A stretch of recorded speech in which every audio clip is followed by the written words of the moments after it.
ഇത്തവണ ഒരു പുതിയ യാത്രയുടെ വിശേഷങ്ങളുമായിട്ടാണ് ഞങ്ങൾ വന്നിരിക്കുന്നത്. സെൻട്രൽ അമേരിക്കയിലെ 3 രാജ്യങ്ങൾ, Mexico, Costa Rica, Panama.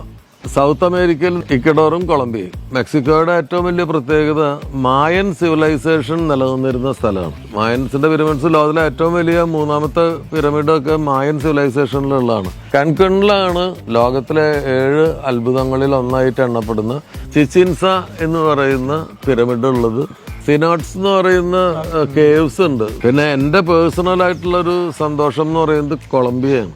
Gabriela Garcia Marquez എന്ന് പറയുന്ന വിശ്വപ്രസിദ്ധനായിട്ടുള്ള സാഹിത്യകാരൻ്റെ ജന്മസ്ഥലമാണ് കൊളംബിയ. പനാമ ഓഫ് കോഴ്സ് നിങ്ങൾക്ക് എല്ലാവർക്കും അറിയാം, പസഫിക് സമുദ്രത്തിനെയും അറ്റ്ലാന്റിക് സമുദ്രത്തിനെയും കണക്ട് ചെയ്യുന്ന ഒരു കനാലാണ്.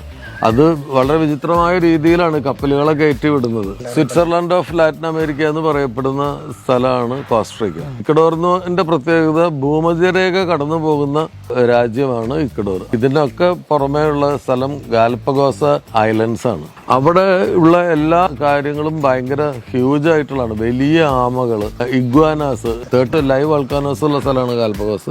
ഡാർവിന്റെ എവല്യൂഷൻ തിയറിയും രൂപപ്പെടുന്നത് ഈ ഗാലപ്പഗോസ് ഐലൻഡ്സിലാണ്. സമയം വളരെ കുറവാണ്. ഇത് കണ്ട ഉടനെ തന്നെ നിങ്ങളുടെ സീറ്റുകൾ ബുക്ക് ചെയ്തേക്കും.